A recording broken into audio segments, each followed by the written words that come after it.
মুসলমান ভাইরা আমার, দয়ার আল্লাহ, মায়ার আল্লাহ, আহকামুল হাকিমিন, যে আল্লাহ আমার আপনার রাজ্জাক, যে আল্লাহ আমার আপনার গফফার, যে আল্লাহ আমার আপনার করিম, যে আল্লাহ রহমান, যে আল্লাহ রহিম, যে আল্লাহ হান্নান, যে আল্লাহ মান্নান, ওই দয়ার আল্লাহ, মায়ার আল্লাহ দুনিয়াবাসীকে জানায়া দিতেছেন, ও দুনিয়াবাসী, ও আমার বান্দা বান্দিরা, তোমরা যদি আমি আল্লাহর ভালোবাসা পেতে চাও, আল্লাহর মোহাব্বত পেতে চাও, দুনিয়ার মধ্যে যদি কেউ কাউরে ভালোবাসে আর মোহাব্বত করে, দুনিয়ার শর্ত জুড়াইয়া দেয়। কত শর্ত দেয়! তোমার টাকা আসেনি, তোমার পয়সা আসেনি, তোমার জনবল আসেনি, মনোবল আসেনি, তুমি সুন্দর নি, কত রকমের শর্ত জুড়াইয়া দেয়। আমার আল্লাহ, দয়ার আল্লাহ, মায়ার আল্লাহ, আল্লাহর সাথে প্রেম করবার জন্য, আল্লাহর সাথে ভালোবাসা করবার জন্য মাত্র একটা শর্ত জুড়াইয়া দিছেন। আল্লাহ রাব্বুল আলামিন সুন্দর করে বিশ্ববাসীকে জানায়া দিতেছেন, কুল ইন কুনতুম তুহিব্বুনাল্লাহ।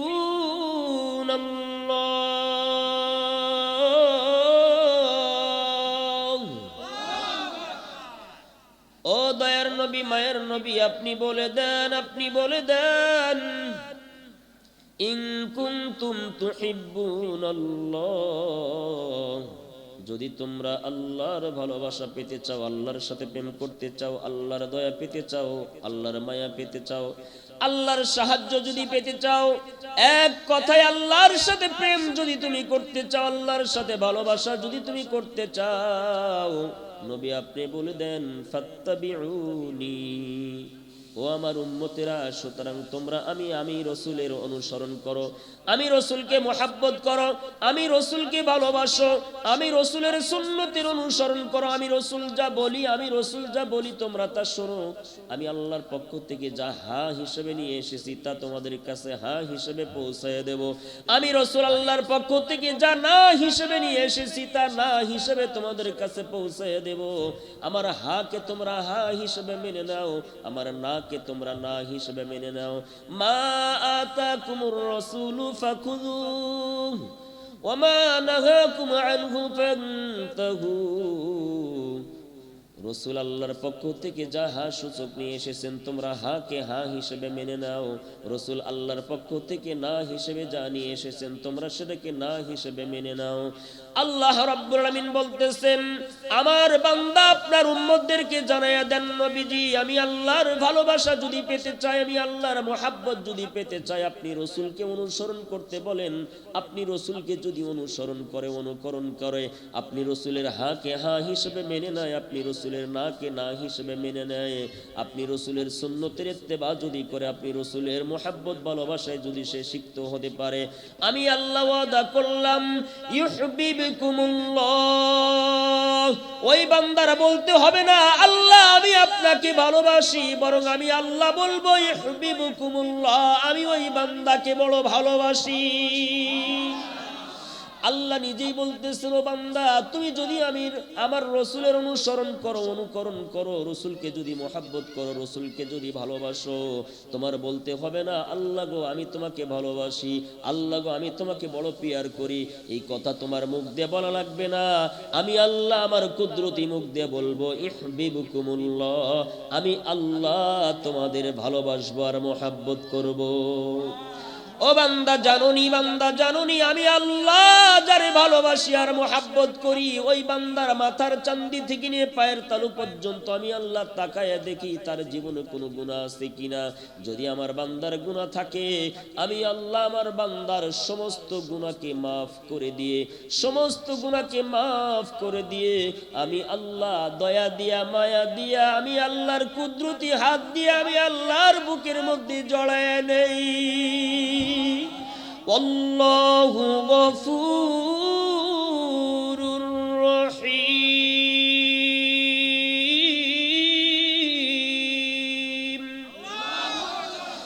মুসলমান ভাইরা আমার, কথাগুলো দিল দিয়ে বুঝবেন, দিলের কান দিয়ে শুনবেন।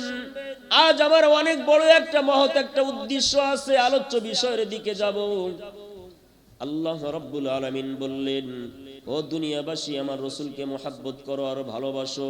আমার রাসূলকে যদি মহব্বত করতে পারো আর ভালোবাসতে পারো, তাহলে আমি আল্লাহ ওয়াদা করলাম, আমি সর্বপ্রথম তোমার সাথে প্রেম করবার জন্য, আমি আল্লাহ তোমার সাথে ভালোবাসা করবার জন্য আমি আল্লাহ নিজে প্রস্তাব দেব।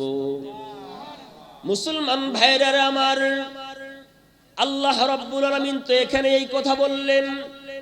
রাসূল কারীম সাল্লাল্লাহু আলাইহি ওয়াসাল্লাম হাদিস শরীফের মধ্যে বলেছেন, লা ইউমিনু আহাদুকুম হাত্তা আকুনা আহাব্বা ইলাইহি মিন ওয়ালিদিহি ওয়া ওয়ালাদিহি ওয়ান নাসি আজমাইন।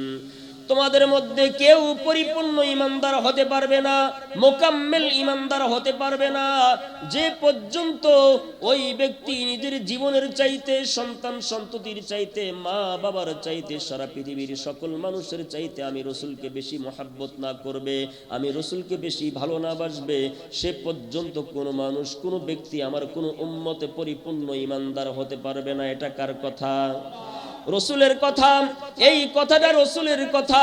সাহাবায়ে কেরাম কেমন ভালোবেসেছেন রাসূলকে, এই মুহূর্তে আমি কিন্তু আমার মূল আলোচনার মধ্যে চলে যাব। সময় যেহেতু বেশি না, আলোচনা ইতি টানতে হবে, সংক্ষিপ্ত করতে হবে।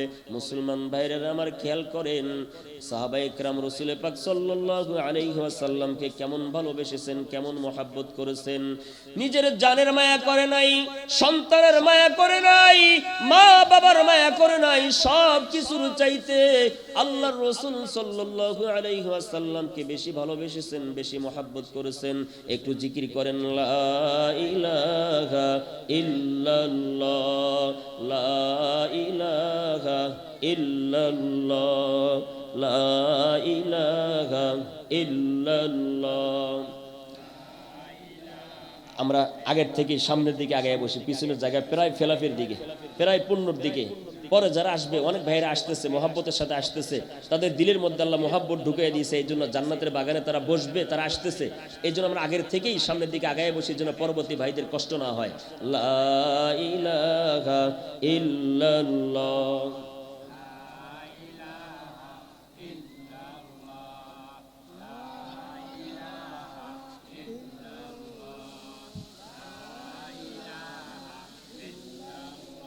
লা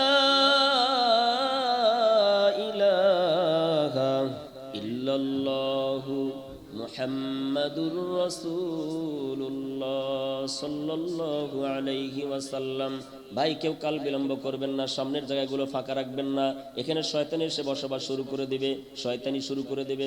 সব জায়গা ফিল আপ করেন, সামনের সব জায়গা ফিল আপ করেন, জায়গা খালি রাখেন না। যদি চান যে জান্নাতের মধ্যে নগদ এই মুহূর্তে আপনি যতখানি সামনে আসবেন ততখানি জায়গা আপনার জন্য জান্নাতে বরাদ্দ হবে। আমার জবানের কথা না, রাসূলের জবানের কথা। আপনি চাইলেই এই মুহূর্তে নগদ জান্নাতের মধ্যে জায়গা ক্রয় করবেন। সামনে যেটুক জায়গা আপনার খালি আছে, সামনের জায়গা ফিল আপ করেন। আলহামদুলিল্লাহ। মুসলমান ভাইরা আমার, বসতে থাকেন আর কথাগুলো দিলের কান দিয়ে শুনতে থাকেন। সাহাবায়ে কেরাম রাদিয়াল্লাহু তাআলা আনহুম আজমাইন রাসূল পাক সাল্লাল্লাহু আলাইহি ওয়াসাল্লামকে কেমন ভালোবেসেছেন, কেমন মহব্বত করেছেন। তারা নিজের জীবনের মায়া করে নাই, সন্তানের জীবনের মায়া করে নাই। এক যুদ্ধের ঘটনা, রাসূল পাক সাল্লাল্লাহু আলাইহি ওয়াসাল্লাম যুদ্ধের ময়দানে যাবেন। সাহাবায়ে কেরামকে ঘোষণা করছেন, তোমাদের যেই যেই তরবারি আছে, যার যেই পরিমাণ সামর্থ্য আছে, যুদ্ধ সামগ্রী নিয়ে যুদ্ধের ময়দানে শরীক হও, তোমরা সবাই চলে আসো। আল্লাহর এক বান্দি, তার স্বামী যুদ্ধের ময়দানে গিয়ে শহীদ হয়ে গেছে, তার ছোট্ট একটা বাচ্চা। তিনি মনে মনে ভাবতেছেন, আমি শহীদের স্ত্রী, কিন্তু আমি তো এখন পর্যন্ত শহীদের মা হতে পারলাম না। মনে বড় আফসোস, আমি যদি শহীদের মা হতে পারতাম আমার জীবনটা ধন্য হইতো, আমার জীবনটা ধন্য হয়ে যাইতো। এই চিন্তা করে মা কোলের শিশু বাচ্চা, দুধের বাচ্চাকে নিয়ে রাসূল পাক সাল্লাল্লাহু আলাইহি ওয়াসাল্লামের দরবারে গিয়ে বলতেছেন, ইয়া রাসূলুল্লাহ, আপনি যুদ্ধের ময়দানে যাবেন, আমার স্বামী যুদ্ধের ময়দানে আগেই শহীদ হয়ে গেছেন, আমার বড় কোনো সন্তান নাই, এই দুধের ছোট্ট বাচ্চা, শিশু বাচ্চা, দুধের বাচ্চাকে আপনার কাছে দিলাম, যুদ্ধের ময়দানে এই বাচ্চাকে নিয়ে যাবেন। রাসূল বললেন, ও মা, তুমি কি মস্কারি করতে আসছো? এই দুধের বাচ্চা দিয়ে আমি কি করব? সাহাবিয়া আল্লাহর বান্দি রাসূল পাক সাল্লাল্লাহু আলাইহি ওয়াসাল্লামকে বলতেছেন, ইয়া রাসূলুল্লাহ, ইয়া হাবিবাল্লাহ, আমি আপনাকে আমার জীবনের চাইতে বেশি ভালোবাসি, আপনাকে আমার সন্তানের চাইতেও বেশি ভালোবাসি।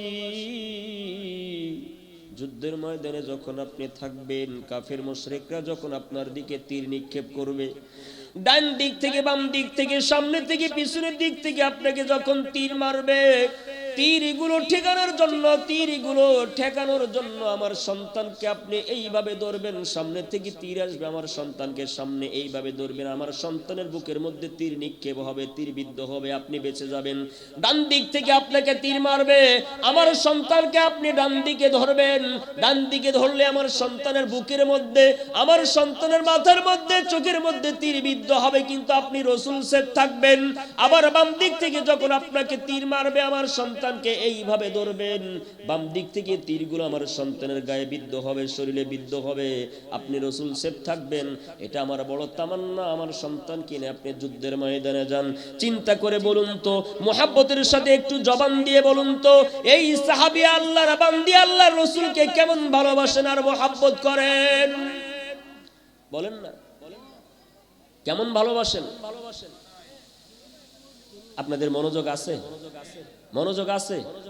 আমরা সবাই ঠিকঠাক আছি তো? রাসূল প্রেমিক কারা? রাসূল সেনা কারা? হাত উঠান তো। নারায়ে তাকবীর, নারায়ে তাকবীর। একটু হাত লাড়া দেন। মাশাআল্লাহ, মাশাআল্লাহ। আল্লাহ কবুল করেন, রাসূলের প্রেমিক হিসেবে আল্লাহ কবুল করেন। দয়ার নবী, মায়ের নবী সাহাবায়ে কিরামকে এমন ভালোবেসেছেন, এমন মুহাব্বত করেছেন। রাসূল পাক সাল্লাল্লাহু আলাইহি ওয়াসাল্লাম সাহাবায়ে কিরামের ভালোবাসায় সিক্ত হয়ে কোন সময় সাহাবীর জন্য আল্লাহর দরবারে হাত উঠাইয়া সাহাবীর জন্য দোয়া করতেন, আল্লাহ, আমার অমুক সাহাবী আমাকে খুশি করছে, আমি তার উপরে খুশি আছি, আল্লাহ আপনিও আমার এই সাহাবীর উপরে খুশি হয়ে যান। সঙ্গে সঙ্গে আল্লাহ ওহী পাঠাইয়া বলে দিয়েছেন, আপনি যেহেতু আপনার বান্দাকে, আপনি যেহেতু আমার বান্দাকে, আপনার সাহাবীকে এত ভালোবাসেন আর মুহাব্বত করেন, আমি আল্লাহ আপনার এই সাহাবীকে, আমার এই বান্দাকে বড্ড ভালোবাসি আর মুহাব্বত করি। মুসলমান ভাইরা আমার, দয়ার নবী, মায়ের নবী, আহকামুল হাকিমিন, বিশ্ব নেতা জনাবে মুহাম্মাদুর রাসূলুল্লাহ সাল্লাল্লাহু আলাইহি ওয়াসাল্লাম 23 বছরের নবুয়তি জিন্দেগি মক্কাতুল মুকাররমা মদিনাতুল মুনাওয়ারায় কাটালেন। এই মক্কা মুকাররমা মদিনাতুল মুনাওয়ারা এই 23 বছরের জিন্দেগি, নবুয়তি জিন্দেগি কাটানোর পরে শেষ জীবনে এসে রাসূল পাক সাল্লাল্লাহু আলাইহি ওয়াসাল্লাম মরজে মউতের মৃত্যুবরণ করার পূর্বে, দুনিয়া থেকে আল্লাহর কাছে যাওয়ার পূর্বে মাঝে মধ্যে অসুস্থ হয়ে পড়েন, মাঝে মধ্যেই নামাজে যাইতে অনেক কষ্ট হয়। এরপরেও রাসূল পাক সাল্লাল্লাহু আলাইহি ওয়াসাল্লাম সাহাবীদের কাঁধের উপরে ভর করে মসজিদে গেছেন। রাসূল পাক সাল্লাল্লাহু আলাইহি ওয়াসাল্লাম দুনিয়া থেকে আল্লাহর কাছে যাওয়ার কয়েকদিন পূর্বে রাসূল মনে মনে চিন্তা করলেন, আমি রাসূল বটে, আমি তো একজন মানুষ, আমারও তো ভুল থাকতে পারে, আমারও তো অপরাধ থাকতে পারে। এই মক্কাতুল মুকাররমার মধ্যে, মদিনাতুল মুনাওয়ারার মধ্যে কত মানুষের সাথে আমি লেনদেন করছি, না জানি কার কাছে আমার ঋণ রয়ে গেছে, না জানি কে আমার থেকে টাকা পাবে, না জানি কাকে আমি বড় করে ধমক দিয়েছিলাম, তিনি ব্যথা পেয়েছেন, কষ্ট পেয়েছেন, না জানি কাকে আমি চড় দিয়েছিলাম, থাপ্পড় দিয়েছিলাম, তিনি কষ্ট পেয়েছেন, আমি তার কাছে ঋণী আছি, না জানি কে ব্যক্তি, কোন ব্যক্তি আমার ব্যবহারের কারণে মনে কষ্ট পাইছে, আমি তার কাছে ঋণে পড়ে আছি। আমি ঋণ নিয়ে কবরে যাইতে চাই না, আমি ঋণ নিয়ে কবরে যাইতে চাই না, আমি ঋণ পরিশোধ করতে চাই। রাসূল পাক সাল্লাল্লাহু আলাইহি ওয়াসাল্লাম একজন নেতা, আল্লাহর পক্ষ থেকে আল্লাহর প্রেরিত রাসূল, আল্লাহর হাবিব, সারা কুল কায়নাতের মধ্যে আল্লাহ রাব্বুল আলামিনের পরে যার স্থান, যার মর্যাদা, যার মর্যাদার চাইতে অন্য কোন নবীর মর্যাদা বেশি নয়, বড় নয়, এমন একজন নবী আমার আপনার হাবিব, আল্লাহর হাবিব জনাবে মুহাম্মদ মুহাম্মাদুর রাসূলুল্লাহ সাল্লাল্লাহু আলাইহি ওয়াসাল্লাম সাহাবায়ে কেরামকে ডেকে বলতেছেন, না না, আমার যেন মনে হয় আমি কারো কাছে ঋণী আছি, কার কাছে যেন আমি ঋণ আছি, আমি ঋণ রেখে দুনিয়া থেকে যেতে চাই না। আমি রহমতের নবী, বরকতের নবী, আল্লাহ আমাকে রহমত হিসেবে দুনিয়ায় প্রেরণ করেছেন। আমি যদি কারো থেকে ঋণ রেখে দুনিয়া থেকে চলে যাই, হাসরের ময়দানে আমাকে আল্লাহর কাঠগড়ায় দাঁড়াতে হবে। একজন নবী হয়ে যদি আল্লাহর কাঠগড়ায় দাঁড়াই, আমি নবী কেমনে মুখ দেখাবো? আমি কাউরে মুখ দেখাইতে পারবো না। আমি ঋণ দুনিয়াতেই শোধ করতে চাই। এই জন্য সাহাবায়ে কেরামকে ডেকে বললেন, তোমরা মদিনাতুল মুনাওয়ারার মধ্যে সবার বাড়িতে বাড়িতে গিয়া ঘোষণা করে দাও, আল্লাহ রসুল তোমাদের ডেকেছেন, আল্লাহ রসুলের আহ্বানে তোমাদেরকে সাড়া দেওয়া আজকে আবশ্যক। অবশ্যই তোমরা আল্লাহ রসুলের আহ্বানে সাড়া দিবা, ঘরে কেউ থাকবে না। আল্লাহ রসুল সবাইকে ডেকেছেন। মদিনাতুল মুনাওয়ারার মধ্যে সাহাবায়ে কেরামের রোল পড়ে গেল, সাহাবায়ে কেরামের উপস্থিতি একদম কানায় কানায় ভরে গেল। রাসূল পাক সাল্লাল্লাহু আলাইহি ওয়াসাল্লাম সাহাবায়ে কেরামকে উদ্দেশ্য করে বললেন, ও আমার সাহাবায়ে কেরাম, তোমাদের বড় ভালো আমি বাসি, তোমরাও আমাকে বড় ভালোবাসো। তোমরা অনেকেই আমাকে জীবনের চাইতে বেশি ভালোবাসো, মহাব্বত করো। তোমরা সন্তানের চাইতেও বেশি ভালোবাসো, মা বাবার চাইতেও বেশি ভালোবাসো। কুল কায়নাতের মধ্যে যত মানুষ আছে তাদের মধ্যে থেকে আমি রাসূলকে সবচাইতে বেশি ভালোবাসো আর মহাব্বত করো। আমি রাসূল মক্কাতুল মুকাররমায় কত বছর কাটাইছি, আবার মদিনাতুল মুনাওয়ারায় 10 বছরের নবুয়তি জিন্দেগি কাটাইছি, 3 বছরের নবুয়তি জিন্দেগি কাটাইছি। মক্কাতুল মুকাররমায় 10 বছরের জিন্দেগি কাটাইলাম, মদিনাতুল মুনাওয়ারায় এই 23 বছরের জিন্দেগির মধ্যে আমি রাসূলের কথার দ্বারা, আমি রাসূলের ব্যবহারের দ্বারা, আমি রাসূলের আচার আচরণের দ্বারা, লেনদেনের দ্বারা আমি রাসূল কাউকে যদি কষ্ট দিয়ে থাকি, আমি আজকে সেটা ঋণ পরিশোধ করতে চাই। আমি রাসূল যদি কাউকে গালি দিয়ে থাকি, গালির প্রতিশোধ আজকে দিতে চাই। কারো কাছে যদি টাকা পয়সা ঋণ থেকে থাকি, তাও আজকে পরিশোধ করতে চাই। কাউরে যদি চড় থাপ্পড় দিয়ে থাকি, অন্যায়ভাবে যদি কারো উপরে চড় থাপ্পড় দিয়ে থাকি, এটারও বিচার আজকে করব, এটাও আজকে প্রতিশোধ দিয়ে দেব। আমি রাসূল ঋণ রাখবো না। বলো তোমরা আমার কাছে কে কি পাইবা, কে কি পাইবা? এইভাবে রাসূল পাক সাল্লাল্লাহু আলাইহি ওয়াসাল্লাম সাহাবায়ে কেরামকে উদ্দেশ্য করে বলা শুরু করলেন, ইয়া রাসূলুল্লাহ, ইয়া হাবিবাল্লাহ। সাহাবায়ে কেরাম উদ্দেশ্য করে রাসূলকে বলতেছেন, ইয়া রাসূলুল্লাহ, ইয়া হাবিবাল্লাহ। আপনি রাসূলের কাছে, আপনি রাসূল আবার কার কাছে ঋণ আছেন? আপনি কার কাছে ঋণ আছেন আমাদের তো জানা নাই। সাহাবায়ে কেরাম কেউ মুখ খুলতেছে না, সবাই চুপচাপ বসে আছে। রাসূল পাক সাল্লাল্লাহু আলাইহি ওয়াসাল্লাম অত্যন্ত গুরুত্ব নিয়া, ভারাক্রান্ত হৃদয় নিয়া অত্যন্ত গুরুত্ব দিয়া কথাগুলো 3 বার বললেন। কে আসো আমার কাছে টাকা পাইবা? কে আসো আমার কাছে চড় থাপ্পড় দিছিলাম, অন্যায়ভাবে তার প্রতিশোধ গ্রহণ করবা? কে আসো, কে আসো আমার কাছে টাকা পয়সা পাইবা? কারে আমি গালি দিছিলাম, সেই প্রতিশোধ আজকে নিয়ে নিবা? এইভাবে বারবার বলার কারণে এক সাহাবী মনে মনে ভাবতেছেন, রাসূল যেহেতু বারবার বলতেছেন, এখন যদি আমি না দাঁড়াই, হয়তোবা কাল কঠিন মুসিবতের ময়দানে আল্লাহ না করেন, আল্লাহ না করেন, আল্লাহ না করেন, আমার এই কারণে যদি রাসূল কাঠগড়ায়, আল্লাহর কাঠগড়ায় দাঁড়ায়া যায়, আমি সাহাবীও ঠিক থাকতে পারবো না, আমি সাহাবী রাসূলের অপমান সইতে পারবো না। এই জন্য সাহাবী দাঁড়ায়া গেলেন, দাঁড়ায়া বললেন, ইয়া রাসূলুল্লাহ, আমার কাছে আপনি ঋণী আছেন, আমার কাছে আপনি কি আছেন? ঋণী আছেন। রাসূল বললেন, কিভাবে? সাহাবী বললেন, সাহাবীর নাম হযরতে আকসা বিন মুহসিন রাদিয়াল্লাহু তাআলা আনহু। সাহাবীর নাম কি? হযরতে আকসা বিন মুহসিন রাদিয়াল্লাহু তাআলা আনহু রাসূলকে বললেন, ইয়া রাসূলুল্লাহ, আপনি রাসূল, আমি সাহাবীর কাছে ঋণ আছেন। রাসূল বললেন, কি ধরনের ঋণ? সাহাবী বললেন, ইয়া রাসূলুল্লাহ সাল্লাল্লাহু আলাইহি ওয়াসাল্লাম, যুদ্ধের ময়দানে আপনি গিয়েছিলেন, যুদ্ধের ময়দানে আপনি গিয়েছিলেন, আমিও যুদ্ধের ময়দানে গিয়েছিলাম। যুদ্ধের ময়দানে তরবারির ঝনঝনানি আমরা সবাই বাজাইতেছি, কাফের মুশরিকদেরকে উদ্দেশ্য করে টার্গেট করতেছি, কিন্তু আপনি রাসূল, আমি সাহাবীকে দেখার পরেও আপনি রাসূল আপনার তরবারি দিয়া আমার পিঠে আঘাত করেছিলেন, আমি কোনো অন্যায় তো করি নাই, আমি তো কাফের ছিলাম না, আমি তো মুশরিক ছিলাম না, আমি তো আপনার দলের লোক, আমি তো আপনার সাহাবী, আমাকে আপনি কেন মারলেন, আমাকে আপনি কেন মারলেন? এটা আমার কাছে ঋণ আছেন। আজকে সাহাবী আমি, আজকে আমি আপনার সাহাবী, আজকে এই প্রতিশোধ নেওয়ার পরে আপনাকে মাফ করে দেব, প্রতিশোধ না নেওয়া পর্যন্ত মাফ করব না। রাসূল পাক সাল্লাল্লাহু আলাইহি ওয়াসাল্লাম বললেন, কোন তরবারি আমার যুদ্ধের ময়দানে ছিল? রাসূল পাক সাল্লাল্লাহু আলাইহি ওয়াসাল্লাম বললেন, কোন তরবারি আমি যুদ্ধ করেছি? সাহাবী বললেন, ইয়া রাসূলুল্লাহ, যেই তরবারি আপনি আলী রাদিয়াল্লাহু তাআলা আনহুকে হাদিয়া দিয়েছেন, ওই তরবারি দিয়ে আপনি আমাকে আঘাত করেছিলেন। রাসূল পাক সাল্লাল্লাহু আলাইহি ওয়াসাল্লাম হযরত আলী রাদিয়াল্লাহু তাআলা আনহুকে বললেন, আলী যাও যাও, তোমার ঘর থেকে আমার সেই তরবারিটা নিয়ে আসো। আলী রাদিয়াল্লাহু তাআলা আনহু চোখটা বড় বড় করে সাহাবী আকসা বিন মুহসিন রাদিয়াল্লাহু তাআলা আনহুর দিকে তাকাইয়া বারবার চিন্তা করতেছেন তরবারি আনতে যাবেন কি যাবেন না। এর মধ্যে রাসূল টের পাইছেন সাহাবী আলী রাদিয়াল্লাহু তাআলা আনহু ওই সাহাবীর উপর রাগ দেখাইছে। রাসূল ধমক দিয়ে বললেন, আলী খবরদার খবরদার, রাগ দেখাবে না, রাগ দেখাবে না, আমি রাসূল তোমাকে নির্দেশ করছি, আমার তরবারি তোমার ঘরে রয়েছে, যাও যাও, আমার তরবারি তোমার ঘর থেকে তুমি তাড়াতাড়ি নিয়ে আসো। রাসূলের নির্দেশ পাইয়া সাহাবী আলী রাদিয়াল্লাহু তাআলা আনহু ঘরে চলে গেলেন তরবারি আনার জন্য। ঘরে গিয়া ফাতেমা রাদিয়াল্লাহু তাআলা আনহাকে বলতেছেন, ও নবীর কন্যা, আমার প্রাণপ্রিয় স্ত্রী ফাতিমা, নবীজির তরবারিটা তাড়াতাড়ি হাতে দাও। ফাতেমা বললেন, তরবারি দিয়ে কি করবেন? বলে, রাসূল একজন সাহাবীকে যুদ্ধের ময়দানে আঘাত করেছিলেন, তার কোনো অপরাধ ছিল না, আজকে ওই সাহাবী এই তরবারি দিয়ে রাসূলকে আঘাত করবে। ফাতেমা রাদিয়াল্লাহু তাআলা আনহা বললেন, এমন নিষ্ঠুর সাহাবীকে,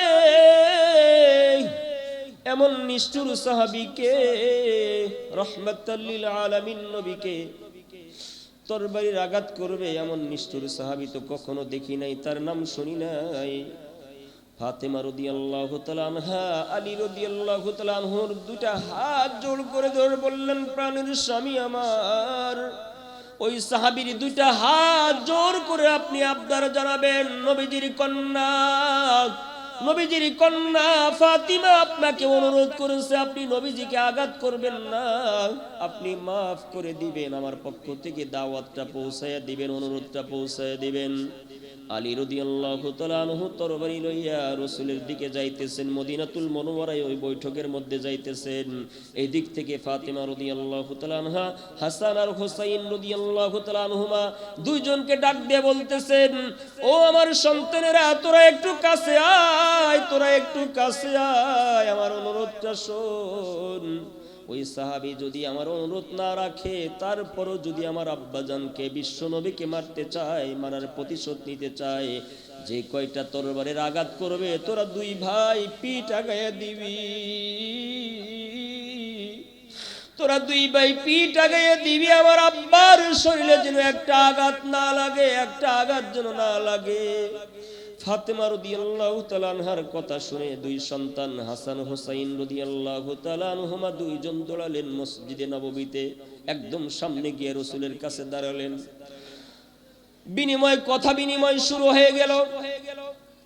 সাহাবী একদম স্পষ্ট করে বলে দিলেন, ইয়া রাসূলুল্লাহ, যুদ্ধের ময়দানে আপনি আমাকে আঘাত করেছিলেন, আমার কোনো অপরাধ ছিল না, আমি আপনার দলের লোক ছিলাম, আমিও মুসলমান, মুসলমানদের সাথে বেঈমানদের যুদ্ধ বাঁচছে, আমরা বেঈমানদেরকে আঘাত করবার জন্য, প্রতিহত করবার জন্য যুদ্ধের ময়দানে শরীক হইছি, কিন্তু আপনি তরবারি ঘুরাইতে গিয়া, তরবারি লাড়াচাড়া দিতে গিয়ে আপনার তরবারি দিয়ে আমার পিঠে আঘাত লাগছে, এই জন্য আপনি অপরাধ করছেন, এই অপরাধের প্রতিশোধ আমি নেব।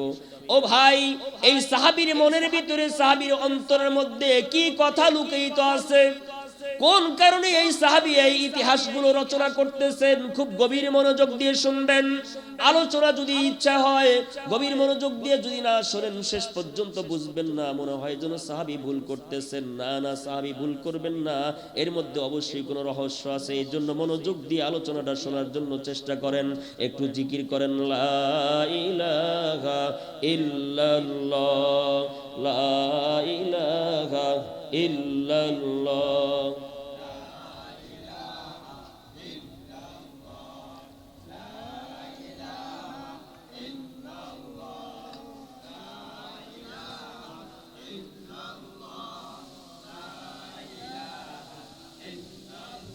লা ইলাহা ইল্লাল্লাহু মুহাম্মাদুর রাসূলুল্লাহ সাল্লাল্লাহু আলাইহি ওয়াসাল্লাম।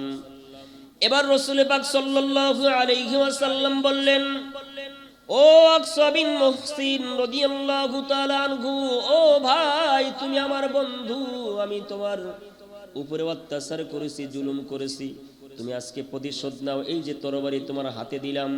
রাসূল নিজ হাতে তার তরবারিটা নিয়ে সাহাবী আকসা বিন মুহসিন রাদিয়াল্লাহু তাআলা আনহুর হাতে দিয়ে বললেন, নাও তুমি প্রতিশোধ নাও। এবার সাহাবায়ে কেরাম কিং কর্তব্য বিমূঢ় সবাই ওই সাহাবীর দিকে চায়, কিভাবে এই সাহাবী এই তরবারি দিয়ে রাসূলকে আঘাত করবেন। ও ভাই, কতগুলো বড় হৃদয় বিদারক কথা। আমরা রাসূলকে কেমন ভালোবাসি, কেমন মোহাব্বত করি। রাসূলকে ভালোবাসেন কারা কারা? হাত উঠান। কেমন ভালোবাসেন? আল্লাহু আকবার। ইয়া আল্লাহ, আমাদের কলবের মধ্যে তোমার ভালোবাসা এবং রাসূলের ভালোবাসা দিয়ে ভরপুর করে দাও, বলেন আমিন। হাত নামান। সাহাবায়ে কেরাম কিং কর্তব্য বিমূঢ় হয়ে সবাই সবার দিকে চাইতেছে। এক পর্যায়ে সাহাবী তরবারিটা দেখতেছেন আর লড়াচড়া করতেছেন, একবার তরবারির দিকে চায় আবার রাসূলের দিকে চায়। তার মানে তিনি এমন মনোভাব নিতেছেন যে সত্যি সত্যি তিনি প্রতিশোধ গ্রহণ করবেন। রাসূল যেভাবে তাকে মারছে তিনিও সেইভাবে রাসূলকে মারবেন। তার পজিশন দেখে, তার সিম্পটম দেখে হযরত আবু বকর রাদিয়াল্লাহু তাআলা আনহু তার হাতটা জোড় করে ধরলেন, ধরে বললেন, ভাই তুমি তো জানো ইসলামের মধ্যে পুরুষদের মধ্যে সর্বপ্রথম ইসলাম গ্রহণ আমি আবু বকর করেছি।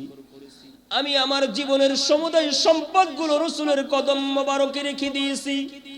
আমার কলিজার টুকরা সন্তান, আমার মেয়ে হযরতে আয়েশা সিদ্দিকা রাদিয়াল্লাহু তাআলা আনহা, তাকেও রাসূলের কদমে দিয়েছি, রাসূলের জীবন সঙ্গী হিসেবে দিয়েছি। আমি কিন্তু রাসূলের শ্বশুর, আমি কিন্তু রাসূলের শ্বশুর। আর শ্বশুরের সম্মান বাবার সম্মানের মতো, শ্বশুরের সম্মান বাবার সম্মানের মতো। আজ আমি রাসূল পাক সাল্লাল্লাহু আলাইহি ওয়াসাল্লামের বড় সাহাবী হয়ে, রাসূলের শ্বশুর হয়ে তোমার হাতটা ধরে অনুরোধ করতেছি, তুমি রাসূলকে maaf করে দাও, তুমি আঘাত করিও না। তুমি রাসূলকে maaf করে দাও, রাসূলকে তুমি আঘাত করিও না। আবু বকরের মাথায় হাত দিয়ে শান্ত ভাষায় বললেন, ভাই আবু বকর, আপনার সম্মান অনেক বেশি। আপনার অনুরোধ দুনিয়ার বুকে কে আছে যে ফালায়া দেবে? আপনার অনুরোধ সবাই রাখবে, কিন্তু আজকে আপনার অনুরোধটা আমি আকসা বিন মুহসিন রাখতে পারবো না। কারণ আজকে আমার রাসূলের সাথে একটা লেনদেন হবে, রাসূলের সাথে একটা লেনদেন হবে। এই লেনদেনের মধ্যে আমি অন্য কাউকে শরীক করতে চাই না, অন্য কারো অনুরোধকে আমি গ্রাহ্য করতে চাই না। আপনার অনুরোধ আজকে রাখতে পারবো না, আপনি সাইড হয়ে চলে যান। আজকে আমার সাথে রাসূলের সাথে মোলাকাত হবে, রাসূলের সাথে আমার সাথে লেনদেন হবে, অন্য কারোর সাথে নয়। এই কথা বলার পরে আবু বকরের অনুরোধকে তিনি গ্রাহ্য করলেন না, দূরে সরাইয়া দিলেন। এবার হযরত ওমর ফারুক রাদিয়াল্লাহু তাআলা আনহু কেমন গরম মেজাজের মানুষ আপনারা জানেন। চোখ বড় বড় করে তার সামনে গিয়ে বলতেছেন, ভাই আমার সম্পর্কে তোমার জানা আছে, আমিও কিন্তু রাসূলের শ্বশুর, আমিও কিন্তু রাসূলের শ্বশুর। আমার মনের তামান্না অনুযায়ী, আমার মনের ইচ্ছা অনুযায়ী আল্লাহ রাব্বুল আলামিন 22টা মতান্তরে, 23টা মতান্তরে, 25টা মতান্তরে, 27টা আয়াতে কারিমা আল্লাহ আমার মনের ইচ্ছা অনুযায়ী নাজিল করছেন। আল্লাহর সাথে আমার সাথে কেমন সম্পর্ক তাও তোমার জানা আছে। আর রাসূলের জন্য আমি রাসূলকে কেমন ভালোবাসি আর মহব্বত করি তোমার জানা বাকি নাই। রাসূলের কল্লা কাটবার জন্য উন্মুক্ত তরবারি নিয়ে আমি ওমর আসছিলাম। রাসূলের চেহারা দেখে, তার আদর্শ দেখে, নুরানি চেহারা মুখখানা দেখে আমি ওমর আমার তরবারিটা রাসূলের কদম মোবারকের উপর রেখে দিয়ে আমি কালেমার মালা গলায় পরে রাসূলের গোলাম হয়ে এখান থেকে গেছি। আমি রাসূলকে কেমন ভালোবাসি, কেমন মহব্বত করি তোমার জানা বাকি নাই। এই জন্য আমি ওমর তোমাকে অনুরোধ করতেছি, তুমি আজকে প্রতিশোধ দিও না, রাসূলকে আজকে তুমি ক্ষমা করে দাও। আকসা বিন মুহসিন রাদিয়াল্লাহু তাআলা আনহু ওমর ফারুক রাদিয়াল্লাহু তাআলা আনহুকে বলতেছেন, ভাই ওমর, আপনার রাগ যতই থাকুক না, আপনি সাইডে চলে যান। তিনিও ব্যর্থ হয়ে সাইডে চলে গেলেন। হযরত ওসমান গনি জিন্নুরাইন রাদিয়াল্লাহু তাআলা আনহু তিনি চলে আসলেন, তার হাতটা মুষ্টি করে ধরে বললেন, ভাই আকসা বিন মুহসিন, ও ভাই, রাসূল আমাকে কেমন ভালোবাসে, কেমন মহব্বত করে তোমার জানা বাকি নাই। আগের দুইজন ছিল রাসূলের শ্বশুর, আমি কিন্তু রাসূলের জামাতা। রাসূল একে একে দুইটা মেয়ে আমি ওসমান গনি রাদিয়াল্লাহু তাআলা আনহুর সঙ্গে বিবাহ দিয়েছেন। আমি ওসমানের যত সম্পদ ছিল, আমি সম্পদগুলো কিন্তু রাসূলের রাস্তায়, আল্লাহর রাস্তায় রাসূলের কদম মোবারকে ঢেলে দিতে দেরি করতাম না। রাসূলকে আমার সম্পদের চাইতে বেশি ভালোবাসি, আমার জীবনের চাইতেও বেশি ভালোবাসি। আমি তোমাকে অনুরোধ করতেছি, মেহেরবানি করে তুমি রাসূলের সাথে এই প্রতিশোধ নিও না, তুমি ক্ষমা করে দাও। এবার ওই সাহাবী বলতেছেন, ভাই ওসমান, তোমার সাথেও আমার একই কথা। আজকে রাসূলের সাথে লেনদেন হবে, অন্য কারোর সাথে আমি কথা বলতে চাই না, অন্য কারো অনুরোধ আমি আজকে গ্রহণ করতে চাই না, আপনিও সাইডে চলে যান। ব্যর্থ হয়ে হযরত ওসমান জিন্নুরাইন রাদিয়াল্লাহু তাআলা আনহু তিনিও সাইডে চলে গেলেন। এবার লাশ পর্যায়ে রাসূলের জামাতা ফাতেমা রাদিয়াল্লাহু তাআলা আনহা, তার স্বামী হাসান হুসাইন রাদিয়াল্লাহু তাআলা আনহুমা, জান্নাতি যত যুবক হবে সকল যুবকদের সরদার হাসান আর হুসাইন রাদিয়াল্লাহু তাআলা আনহুমা, এই দুইজনের আব্বা হযরতে আলী, যার ব্যাপারে বলা হয়েছে আসাদুল্লাহিল গালিব, শেরে খোদা আলী, আল্লাহর বাগ, তার দুইটা হাত ধরে অনুরোধ করে বলতেছে, ভাই, এই মদিনাতুল মুনাওয়ারার মধ্যে, মক্কাতুল মুকাররমার মধ্যে কত যোগ্য পাত্র ছিল, কত যোগ্য ব্যক্তি ছিল, সুন্দর সুদর্শন ব্যক্তিত্ব তারা ছিল, ধনী ব্যক্তি ছিল, তাদের সাথে আমার আল্লাহ ফাতেমার বিবাহ সম্পাদন করেন নাই। আমি আলী গরিবী ঘরের মানুষ, আমি আলী এত বড় ধনীও না, আমি একদম নিম্ন শ্রেণীর গরিব মানুষ। আমার সঙ্গে আল্লাহ রাব্বুল আলামিন স্বয়ং আমাকে মোহাব্বত করে নবীজির মাধ্যম দিয়ে আমাকে নবীজির কন্যা ফাতেমাকে আমার জীবন সঙ্গী বানাইয়া দিয়েছে। তাহলে বোঝেন আল্লাহর সাথে আমার সাথে কেমন সম্পর্ক, নবীজির সাথেও আমার কেমন সম্পর্ক। আমি আল্লাহর বাগ, রাসূলের জামাতা, আমি আপনার হাতটা ধরে অনুরোধ করতেছি, মেহেরবানি করে আপনি রাসূলের সাথে প্রতিশোধ গ্রহণ করবেন না, রাসূলকে আপনি মাফ করে দিবেন। এবার সাহাবী বলতেছেন, ভাইজান, আমি আগেই বলেছি কারোর সাথে আজকে আমি বাকবিতণ্ড করতে চাই না, কারো অনুরোধ আমি রাখতে পারবো না। আমার সাথে সরাসরি রাসূলের সাথে লেনদেন হবে, অন্য কারোর সাথে লেনদেন হবে না, অন্য কারোর সাথে আমার আজকে কথা হবে না। এরপরেও হযরত হাসান হুসাইন রাদিয়াল্লাহু তাআলা আনহুমা, দুই ভাই একসাথে চারখানা হাত হযরতে আকসা বিন মুহসিন রাদিয়াল্লাহু তাআলা আনহুর কাছে গিয়া হাতটা জড়ায়া ধরে বলতেছেন, ভাই আকসা বিন মুহসিন, আমাদের দুই ভাই সম্পর্কে আপনার জানা বাকি নাই। আল্লাহ রাসূল আমাদের কেমন ভালোবাসেন, আল্লাহ আমাদের কেমন ভালোবাসেন, আপনারা জানা বাকি নাই, আপনারা জানা বাকি নাই। কথা লম্বা করতে চাই না। হাসান হুসাইন রাদিয়াল্লাহু তাআলা আনহুমাকে শুধু রাসূল ভালোবাসেন তা নয়, আসমানের ফেরেশতারাও তাদেরকে ভালোবাসে, স্বয়ং আল্লাহ রাব্বুল আলামিন তাদেরকে ভালোবাসেন আর মোহাব্বত করেন। এমন ভালোবাসার পাত্রদ্বয় দুই সাহাবী হযরতে হাসান আর হুসাইন রাদিয়াল্লাহু তাআলা আনহুমা, যাদের দুইজনের ব্যাপারে বলছেন রাসূল, তারা দুইজন আমার কলিজা, তারা দুইজন আমার কলিজা। সুবহানাল্লাহ বলেন। হাসান আর হুসাইন রাদিয়াল্লাহু তাআলা আনহুমা, তাদের ব্যাপারে রাসূল বলছেন, এই দুইজন আমি রাসূলের কলিজা, আমি রাসূলের কলিজাকে যারা আঘাত দেবে, আমি রাসূলকে যেন তারা আঘাত দিল। ও ভাই, আমরা আপনাকে অনুরোধ করতেছি, মেহেরবানি করে আপনি প্রতিশোধ গ্রহণ করবেন না, আপনি মেহেরবানি করে মাফ করে দেন। বললেন, ভাই হাসান হুসাইন, আপনাদের অনুরোধ রাখতে পারলাম না, মেহেরবানি করে আপনারা ও সাইডে চলে যান। এক পর্যায়ে সবাই যখন ব্যর্থ হলেন, অন্যান্য সাহাবা একরাম তারা মনে মনে ভাবতেছেন, ঘনিষ্ঠ যারা নিকটবর্তী যারা, তারা অনুরোধ করলো, তাদের অনুরোধ কেউ রাখলো না, তাদের অনুরোধকে এই সাহাবী রাখলো না। আমরা তো একটু দূরবর্তী, আমরা অনুরোধ করলে তো রাখবেই না, এই জন্য তারাও আর সামনে যাওয়ার চিন্তা করলেন না। একবার এইভাবে ঘটনা চলতে থাকলো। এক পর্যায়ে সাহাবী আকসা বিন মুহসিন রাদিয়াল্লাহু তাআলা আনহু রাসূল পাক সাল্লাল্লাহু আলাইহি ওয়াসাল্লামকে উদ্দেশ্য করে বললেন, ইয়া রাসূলুল্লাহ, ইয়া হাবিবাল্লাহ, যুদ্ধের ময়দানে যখন তরবারি চালাইতেছিলাম, আমি চালাইতেছিলাম, আপনি চালাইতেছিলেন, ওই সময় আমি আকসা বিন মুহসিনের খালি গাও ছিল, আমার শরীরে কোনো কাপড় ছিল না। যুদ্ধ করতে করতে আমার শরীর থেকে কাপড়টা, আমার জামাটা পড়ে গিয়েছিল। খালি জায়গায় খালি কাপড়ে খালি শরীর নিয়ে আমি যুদ্ধের ময়দানে ছিলাম।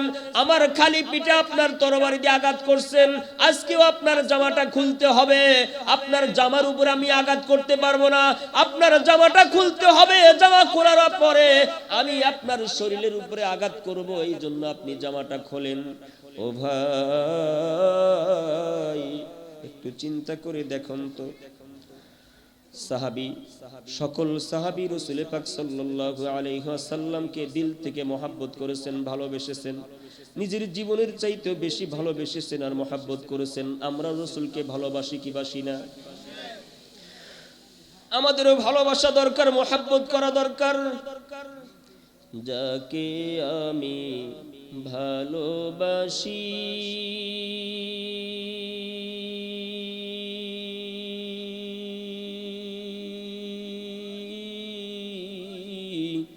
সে আমার প্রিয় রাসূল। যাকে আমি ভালোবাসি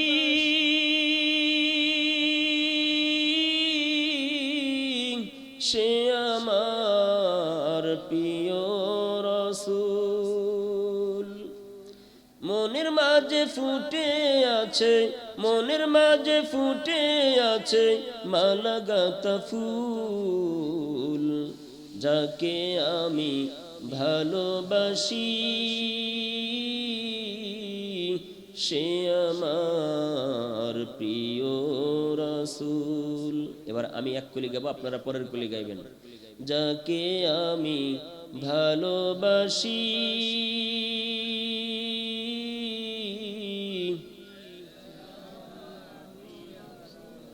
মাশাআল্লাহ সে আমার প্রিয় রাসূল। দুনিয়ার ওই প্রান্ত ছেড়ে যেদিন চলে যাব, কেউ রবে না পাশে আমার, একা পড়ে রব। নাই রে বুঝি কেহ আপন, নাই রে বুঝি কেহ আপন, তার বিরহে কাঁদে মন হারিয়ে দুকুল। যাকে আমি ভালোবাসি সে আমার প্রিয় রাসূল। যাকে আমি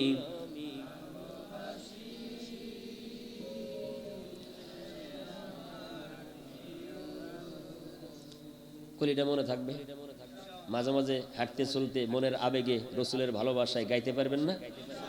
কেমনে গাইবেন একটু দেখান তো। মাশাআল্লাহ,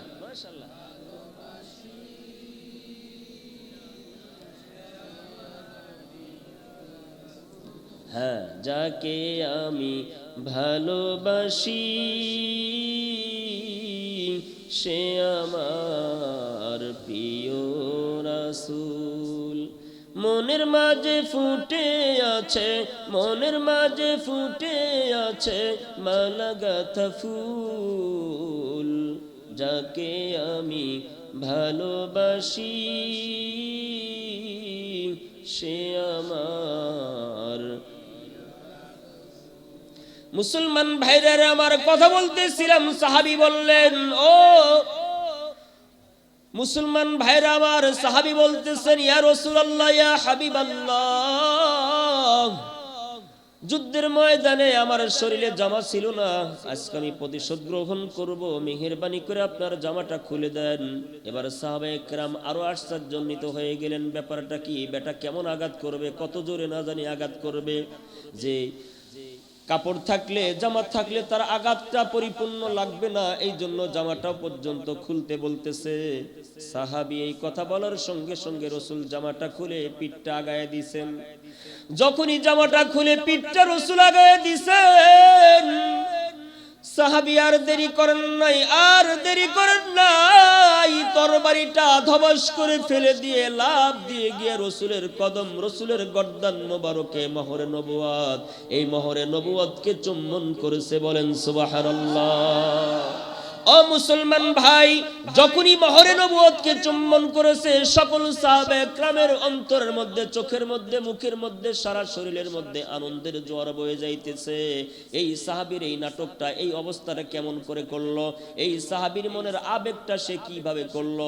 আবু বকরকে ফেরত দিল এই জন্য, ওমরকে ফেরত দিল এই জন্য, হযরতে ওসমান গনি জিন্নুরাইন রাদিয়াল্লাহু তাআলা আনহু তাকে এই জন্য ফেরত দিল, হযরতে আলীকে এই জন্য ফেরত দিল, হযরতে হাসান হুসাইন রাদিয়াল্লাহু তাআলা আনহুমা দুইজনকে এই জন্য ফেরত দিল।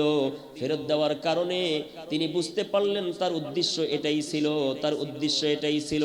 এই পর্যায়ে যখনই এই সাহাবী রাসূল পাক সাল্লাল্লাহু আলাইহি ওয়াসাল্লামের মোহরে নবুয়তকে চুম্বন করছেন, রাসূল ঘুরে উঠে তাকে জড়ায়া ধরছেন, তাকে জড়ায়া ধরে বলতেছেন, ও আকসা বিন মুহসিন রাদিয়াল্লাহু তাআলা আনহু, তুমি আজকে যা করলে, তুমি আজকে যা করলে, তোমার জন্য জাহান্নামের আগুন আল্লাহ রাব্বুল আলামিন চিরতরে হারাম করে দিয়েছেন। তোমার জন্য জাহান্নামের আগুন চিরতরে হারাম করে দিয়েছেন। সাহাবায়ে কেরামকে উদ্দেশ্য করে আল্লাহ রাসূল বললেন, ও সাহাবায়ে কেরাম, জান্নাতি পুরুষ যদি তুমি দেখতে চাও, জান্নাতি পুরুষ যদি তুমি দেখতে চাও, এই সাহাবী আকসা বিন মুহসিন রাদিয়াল্লাহু তাআলা আনহুর দিকে তাকায় দেখো, আমার এই সাহাবী জান্নাতি, আমার এই সাহাবী জান্নাতি, আমার এই সাহাবী জান্নাতি। সুবহানাল্লাহ। ও মুসলমান ভাইরা আমার, সকল সাহাবায়ে কেরাম রাসূলকে ভালোবেসেছেন আর মুহাব্বত করেছেন।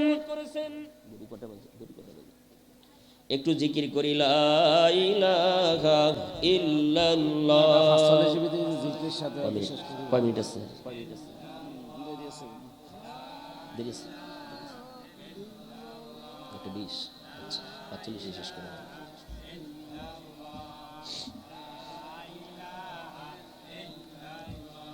লা ইলাহা ইল্লাল্লাহু মুহাম্মাদুর রাসূলুল্লাহ সাল্লাল্লাহু আলাইহি ওয়াসাল্লাম।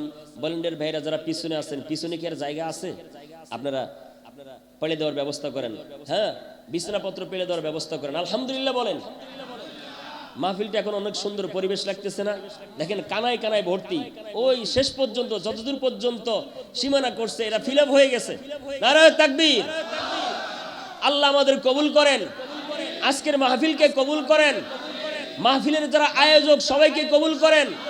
এই মাহফিলকে যারা অর্থ দিয়ে, বিবেক দিয়ে, বুদ্ধি দিয়ে, শ্রম দিয়ে সর্ব অবস্থায় সাহায্য করছে, আল্লাহ তাদের দুনিয়া আখিরাতে সাহায্য করেন। আমিন। মন থেকে বলেন।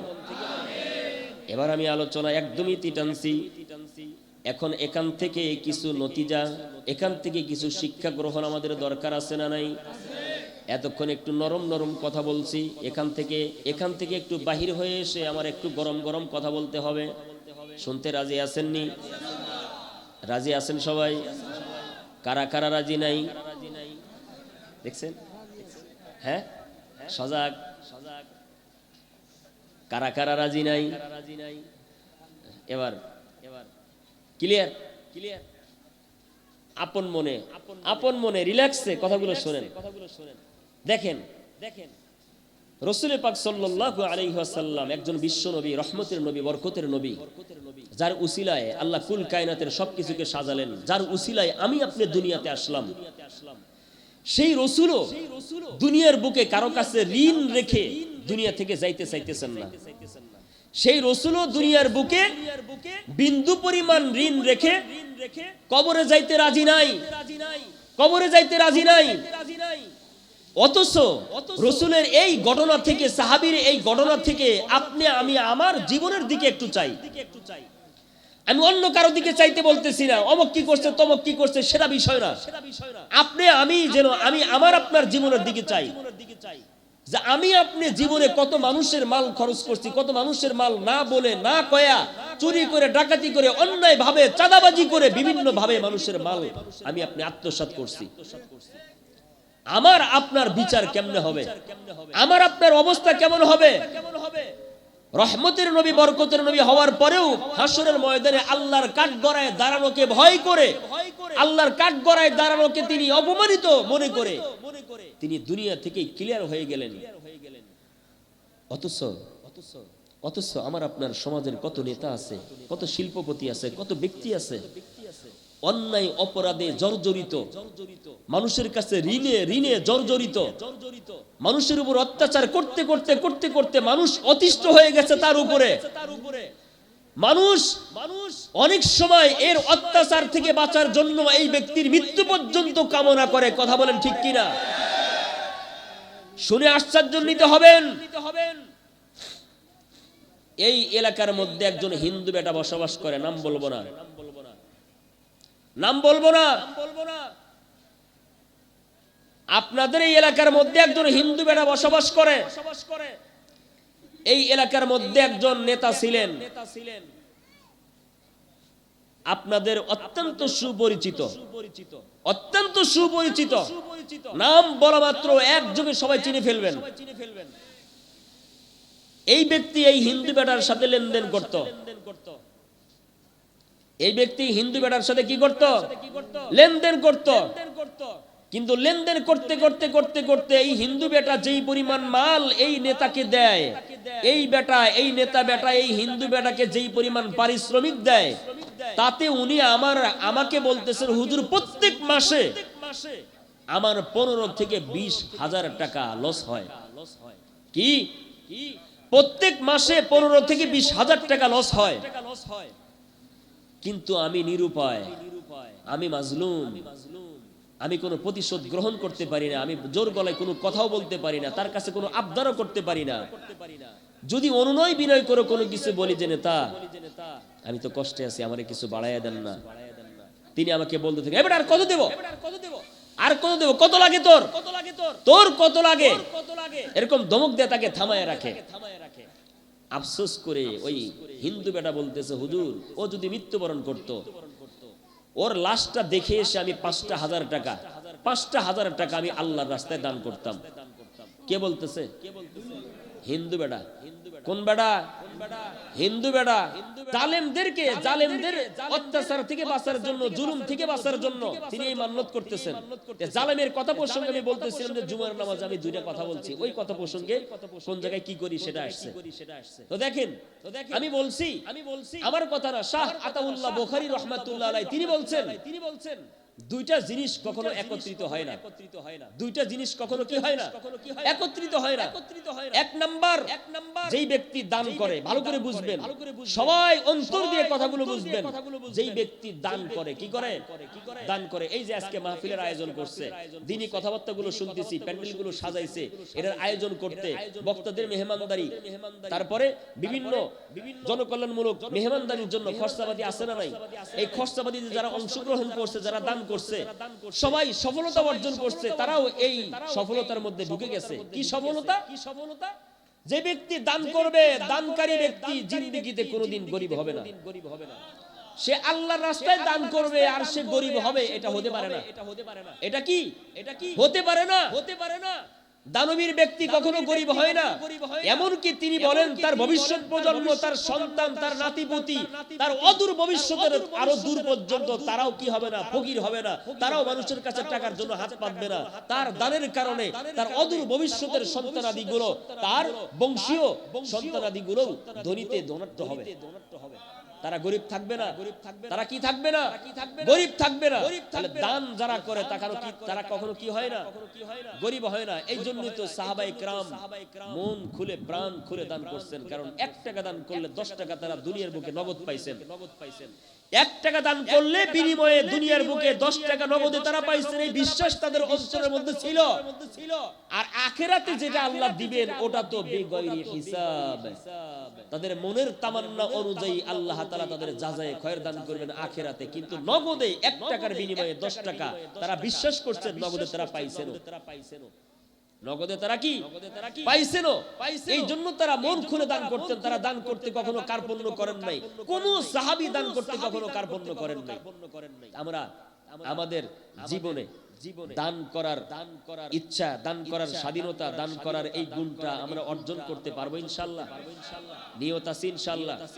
আমি কিছু চাইবো না, আবার মনে করেন না হুজুর কিছু চাইবো, কিন্তু দান করার প্রবণতা, দান করার ইচ্ছা, স্বাধীনতা আমার আপনার মনের মধ্যে যেন আল্লাহর রাস্তায় খরচ করার ইস্পিহা, আনন্দ, উদ্দীপনা আল্লাহ তাআলা আমাকে আপনাকে তৈরি করেন। কারণ আমি আপনি যদি দান করি, আমি আপনি গরিব হব না, আমার আপনার সন্তান গরিব হবে না, আমার আপনার নাতিপুতি গরিব হবে না, আমার আপনার অদূর ভবিষ্যতের সন্তানাদিগুলো তারাও গরিব হবে না। তাহলে আমার দান করাতে আমার নিজের লাভ, আমার সন্তানাদির লাভ, নাতিপুতির লাভ, আরো অদূর ভবিষ্যতের আমার বংশীয়দের লাভ। তাহলে আমি দান করব না কেন? আমি দান করব না কেন? অবশ্যই দান করার ইচ্ছা, দান করার এবিলিটি, দান করার তৌফিক যেন আল্লাহ তাআলা আমাদের দান করেন, বলেন আমিন। দুইটা জিনিস একত্রিত হয় না, একটা বললাম, আরেকটা কি জানেন? এই কথাটা খুব খেয়াল করে শুনবেন। এটা সবাই যারা নেতাগিরি করেন, যারা দল করেন, যে দলই করেন না কেন, যে দলই করেন না কেন, সবাই কান ফেলে আমার মাইকের আওয়াজ যতদূর পর্যন্ত যাইতেছে, যারা রাজনীতি করেন, সকল রাজনীতিবিদদের জন্য এই কথা, সকল রাজনীতিবিদদের জন্য এই কথা। শাহ আতাউল্লাহ বুখারী রাহমাতুল্লাহ আলাইহি বলেন, কোন স্বৈরাচার, কোন জালেম জুলুম করছে, জুলুম করার পরে সে দুনিয়ার বুকে বুক ফুলিয়ে টিকে থাকছে, এটা হতে পারে না, এটা কখনো হবে না, এটা কখনো হবে না, এটা কখনো কি হবে না। যারা মানুষের উপর জুলুম করে, যারা মানুষের উপর অত্যাচার করে, যারা মানুষদের উপরে নিপীড়ন করে, যারা মানুষকে অসহায়, সম্বলহীন মানুষ, তাদের নিম্নমানের মানুষ, নিম্ন শ্রেণীর মানুষ, তাদের অধীনস্থদের যারা কি করে কষ্ট দেয়, কষ্ট যারা দেয়, এরা কখনো ক্ষমতায় দীর্ঘস্থায়ী ভাবে টিকে থাকতে পারে না। এদের অধঃপতন দুনিয়ার বুকেই হয়, সারা বিশ্ববাসী চায়া চায়া দেখতে থাকে। এমন কি ভালো করে বোঝেন, এই জালেমদের শাস্তি আল্লাহ রাব্বুল আলামিন দুনিয়াতে তো দেবেনই। চার পদের ব্যক্তিকে, চার পদের অন্যায়ের, চার প্রকার অন্যায়ের শাস্তি আল্লাহ দুনিয়াতে দেখায় দেয়। চার পদের অন্যায়ের শাস্তি আল্লাহ তাআলা দুনিয়ার বুকে তাদেরকে কি দেখায় দেয়। সারা বিশ্ববাসী এই অন্যায়ের প্রতিবাদ, অন্যায়ের কারুকার্যগুলো দেখতে থাকে, অন্যায়ের অপরাধগুলো দেখতে থাকে, যে তুমি এই অন্যায়ের কারণে তোমার উপরে এই শাস্তি আল্লাহ বাড়াইছে, আল্লাহর পক্ষ থেকে এই শাস্তি আসছে। তার মধ্যে সবচাইতে দুনিয়ার বুকে এই শাস্তিগুলো আল্লাহ রাব্বুল আলামিন যে দিবেন, আর কবরে নেওয়ার পরে ভিআইপি শাস্তি, আল্লাহর ভিআইপি মেহমান ফেরেশতা দিয়া আল্লাহ গোছায় রাখছেন, অগুন্তি পেটন। এমন এমন ফেরেশতা আছে যে তারা চোখে দেখে না, তারা কি কানা, হাম্বল একটা দিস্তেজে একটা নেবে, বাড়ি যে শুরু করবে মুখস্থ বাড়ি, কি বাড়ি, মুখস্থ বাড়ি, মাথায় লাগবে না, কানে লাগবে না, ঠ্যাঙ্গে লাগবে না, বুকে লাগবে, এরা দেখে পেটন দেবে না। এরা কি দেখে পিটানি দেবে না, না দেখে পিটানি শুরু করব, চিল্লা চিল্লি শুরু করব, ও বাগো, ও বাগো, ও আল্লাহ গো, চিল্লানি শুরু করব। আল্লাহ তখন বলবে, এখন আল্লাহ বলে লাভ নাই, দুনিয়ার বুকে আল্লাহ বলস নাই, কবরে এসে আল্লাহ বলে লাভ নাই। তো কথা বলতেছিলাম, যারা জালেম, যারা মানুষের উপরে জুলুম করে, এখান থেকে আরেকটা ছোট্ট কথা সবার কানে পৌঁছায় দেই।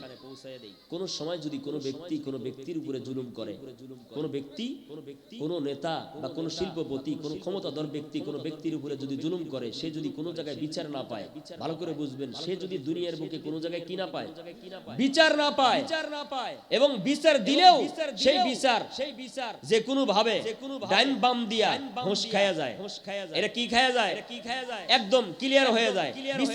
বিচারকের কাছে যাইতে যাইতে বিচার ক্লিয়ার, বিচারকের কাছে যাইতে যাইতে বিচার কি ক্লিয়ার। বাদীকে বলে, বাড়িতে যাও, ঘুমাও গা, বিচার হয়ে গেছে, তোমার আশা লাগবে না। তুমি কি বিচার করলেন? কি বিচার করছি মানে তুমি যাও, পরে শুনবা বিচার আমি কি করছি। সে মনে করে তালি মনে হয় তাকে শাটালিং দিছে, মারধর দিছে, বা বকাবকি করছে, বা জরিমানা টরিমানা কোনো কিছু নিছে, তিনি চলে যান। পরে শুনেন যে কিচ্ছুই হয় নাই, কি হয় নাই, কিছুই হয় নাই। এই ব্যক্তি যখন দুনিয়ার বুকে কারো কাছে বিচার না পায়, তখন তিনি অন্তরে অন্তরে আল্লাহর কাছে যদি বলেন, আল্লাহ গো, দুনিয়ার এমন কোন ব্যক্তি নাই তার কাছে বিচার দিয়ে আমি বিচারটা পাবো, আল্লাহ নিরুপায় হয়ে তোমার কাছে বিচার দিলাম। এইরকম ব্যক্তি যখন দুনিয়ার মানুষের কাছে বিচার না পেয়ে তার অন্তর থেকে যখন আল্লাহর কাছে বিচারটা দেয়, আল্লাহ দেরি করেন না, আল্লাহ দেরি করেন না, নগদ ওই ব্যক্তির উপরে, জালেম ব্যক্তির উপরে আল্লাহর পক্ষ থেকে শাস্তি আল্লাহ বাজেট করে দেন। এই জন্য চিন্তা করবেন, কোন সময় এমন ব্যক্তির উপর আপনি জুলুম করেন না, এমন মানুষের উপর আপনি জুলুম করেন না যে তার উপর জুলুম করার কারণে তার ভাই বেরাদার আত্মীয় স্বজন কেউ নাই না থাকার কারণে আপনি মনে করতেছেন ওরে থাপ্পড় দিলেই কি প্রতিবাদ করার কে আছে, ওর মাথায় লাথি দিলেই কি ওর বিরুদ্ধে আমার বিরুদ্ধে প্রতিবাদ করার কে আছে, ওকে মারলেই আমার সাথে প্রতিশোধ নেওয়ার কে আছে, কেউ নাই, অতএব ওকে আমি দিদারসে মারতে থাকি, ওর উপর জুলুম করতে থাকি না। ও যদি একবার আল্লাহর কাছে বলে, আল্লাহ দুনিয়ার কারো কাছে বিচার দেওয়ার মানুষ আমি পাই নাই, যার কাছে বিচার দেই সেই বিচার খায় ফেলায়, আল্লাহ তুমি তো আহকামুল হাকিমিন, আলাইসাল্লাহু বিআহকামিল হাকিমিন, আল্লাহ তুমি উত্তম বিচারক, আল্লাহ তুমি উত্তম বিচারক, তোমার মতো উত্তম বিচারক আর কেউ নাই, তোমার কাছে বিচার দিলাম। যখন আল্লাহর কাছে বিচারটা চলে যায়, এই জালেম ব্যক্তির ধ্বংস অনস্বীকার্য, এই ব্যক্তির ধ্বংস অবশ্যই হবে, দুনিয়ার বুকেই হবে, দেরি হবে না। এখন এখান থেকে আরেকটু নতিজা বের করি, খেয়াল করেন দুনিয়ার বুকে অতীতে যারা জালেম ছিল, অতীতের জালেমকে দেখে তার পরবর্তী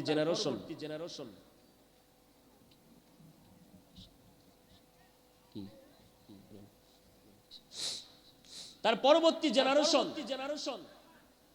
যদি তার আগের ভাইয়ের জালেমগিরি দেখে পরবর্তী ভাই যারা মসনদে বসবে, তারা যদি চিন্তা করে আমার বড় ভাই সে যেই পথে গেছে, সে যেই লাঙ্গল দিয়ে হাল চাষ করছে, আমিও সেই লাঙ্গল দিয়ে হাল চাষ করতে থাকবো।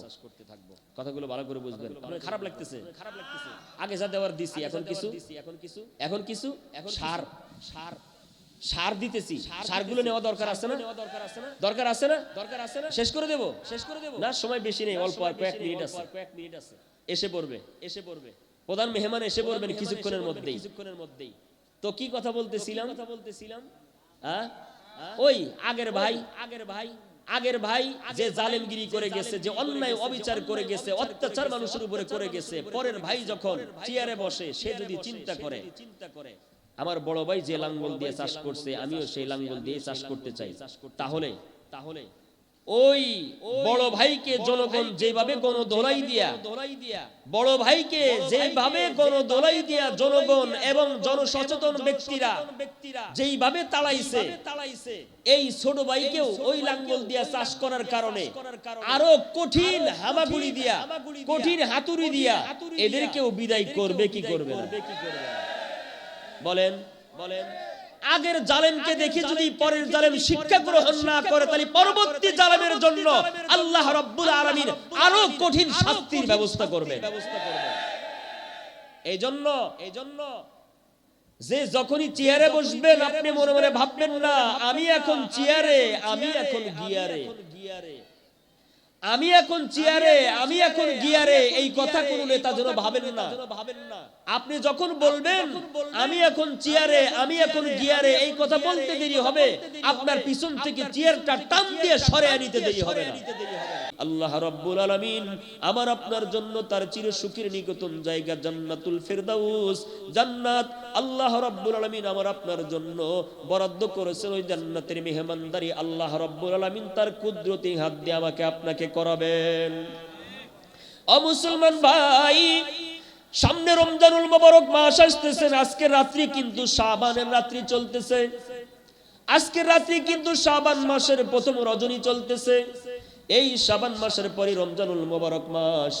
এই রমজানুল মুবারক মাস আমরা যখন পেয়ে যাব, রমজানুল মুবারক মাসে রোজা রাখার জন্য, আল্লাহর সান্নিধ্য অর্জন করবার জন্য আমরা সবাই চেষ্টা করব, পারবো কি পারবো না?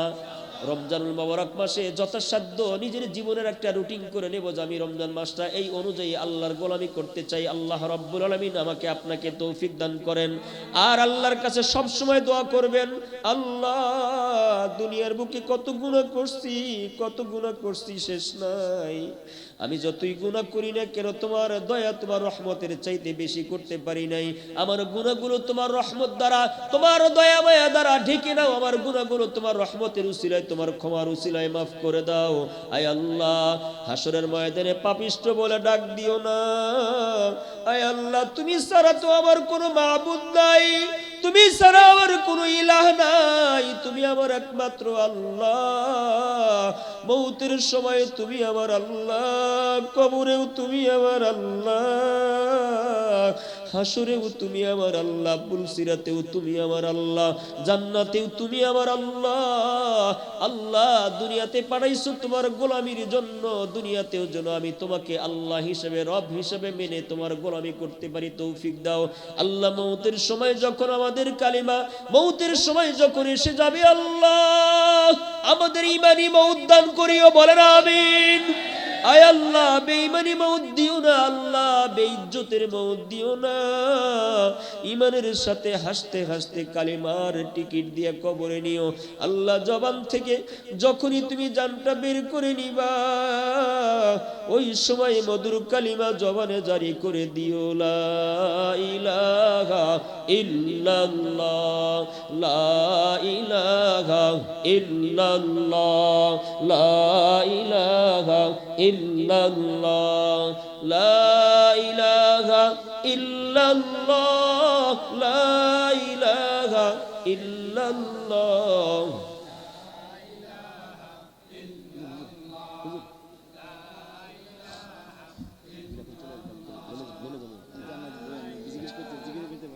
আচ্ছা ঠিক আছে।